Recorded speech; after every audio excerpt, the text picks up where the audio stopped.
हम लोग सर्वसम्मति से तय किए हैं कि अप्रैल अंतिम सप्ताह में हम लोग पटना में एक बड़ा आंदोलन करेंगे छात्रों का, जिसमें हमारा प्रमुख मुद्दा होगा कि बिहार के सभी सरकारी नौकरियों में बीपीएससी टीआरई यानी शिक्षक भर्ती, दरोगा सिपाही, बीपीएससी सिविल सेवा, बीएसएससी सहित पैरामेडिकल, मेडिकल, लैब टेक्नीशियन सभी में डोमिसाइल लागू हो। बिहार में भी प्रत्यक्ष रूप से 90% डोमिसाइल लागू हो और अप्रत्यक्ष रूप से बिहार के सभी प्रतियोगी परीक्षाओं का सिलेबस ऐसा बनाया जाए जिसमें बिहार से संबंधित क्वेश्चन ज़्यादा पूछे और एक अलग से पेपर ही बिहार से संबंधित रहे जिसमें बिहार से संबंधित क्वेश्चन पूछा जाए ताकि बिहारी अभ्यर्थियों को लाभ हो। इस तरह से डोमिसाइल लागू हो और इसके अलावा पेपर लीक बंद हो। पेपर लीक में संलिप्त सभी शिक्षा माफिया, परीक्षा माफिया, कोचिंग माफियाओं पर कार्रवाई हो और पारदर्शिता लाई जाए।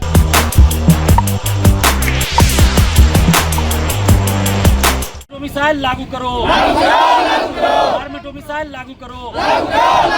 पेपर लीक बंद करो, पेपर लीक में संलिप्त शिक्षा माफियाओं पे कार्रवाई करो,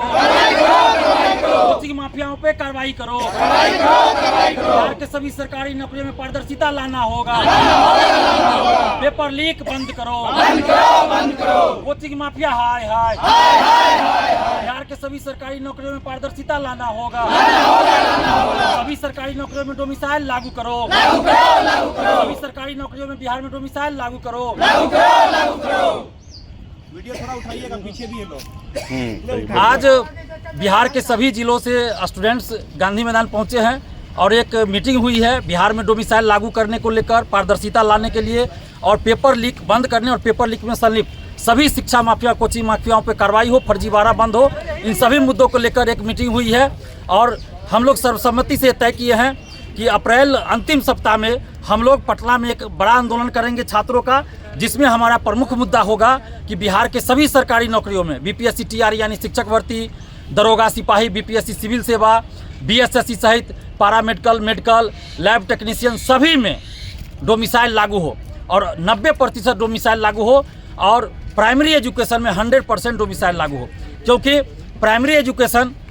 मातृभाषा में देना होता है। बंगाल के शिक्षक यहाँ आ गए तो वो क्या पढ़ाएंगे बच्चों को, इसलिए मातृभाषा में शिक्षा देना रहता है। तो प्राइमरी एजुकेशन में 100% और बाकी जगह 90% डोमिसाइल लागू हो। बिहार के बाहर कई राज्यों में प्रत्यक्ष रूप से डोमिसाइल लागू है जहां बिहार के अभ्यर्थी फॉर्म नहीं भर सकते और कई राज्यों में अप्रत्यक्ष रूप से डोमिसाइल लागू, यानी कि वहां की प्रक्रिया ऐसी बनाई गई है, वहां का सिलेबस ऐसा बनाया गया है कि उस राज्य के निवासियों को ज़्यादा फायदा होता है, उस राज्य से संबंधित को प्रश्नों की संख्या ज़्यादा होती है। कई राज्यों में तो ऐसा है कि उस राज्य से संबंधित अलग एक पेपर दिया जाता है परीक्षा में जिससे वहाँ लाभ होता है। लेकिन बिहार में कई परीक्षाओं में ऐसा होता है कि बिहार से संबंधित क्वेश्चन पूछा ही नहीं जाता है या 2-4 क्वेश्चन पूछा जाता है। इसलिए बिहार में भी प्रत्यक्ष रूप से 90% डोमिसाइल लागू हो और अप्रत्यक्ष रूप से बिहार के सभी प्रतियोगी परीक्षाओं का सिलेबस ऐसा बनाया जाए जिसमें बिहार से संबंधित क्वेश्चन ज़्यादा पूछे और एक अलग से पेपर ही बिहार से संबंधित रहे जिसमें बिहार से संबंधित क्वेश्चन पूछा जाए ताकि बिहारी अभ्यर्थियों को लाभ हो। इस तरह से डोमिसाइल लागू हो और इसके अलावा पेपर लीक बंद हो। पेपर लीक में संलिप्त सभी शिक्षा माफिया, परीक्षा माफिया, कोचिंग माफियाओं पर कार्रवाई हो और पारदर्शिता लाई जाए। OMR शीट की कार्बन कॉपी, क्वेश्चन बुकलेट परीक्षा समाप्ति बाद अभ्यर्थियों को मिले, आंसर की परीक्षा के बाद जारी हो, जब रिजल्ट आए तो कट ऑफ सभी का मार्क्स जारी होना चाहिए। और इसके अलावा बीएसएससी द्वितीय इंटर स्तरीय 1.5 साल के बाद भी अभी तक परीक्षा की तिथि घोषित नहीं हुई तो परीक्षा की तिथि घोषित हो। इन सभी मांगों को लेकर और भी जो वैकेंसी है, जैसे लाइब्रेरियन की वैकेंसी नहीं आ रही है, इन तमाम मुद्दों को लेकर हम लोग अप्रैल अंतिम सप्ताह में पटना में आंदोलन करेंगे और उससे पहले बिहार के कुछ जिला में जाकर जहां तक संभव होगा हम लोग जाकर स्टूडेंट्स को यूनाइट करेंगे और बिहार के तमाम स्टूडेंट्स से आग्रह कर रहे हैं कि आप लोग एकजुट होइए और एकजुट होकर लड़ाई लड़नी है।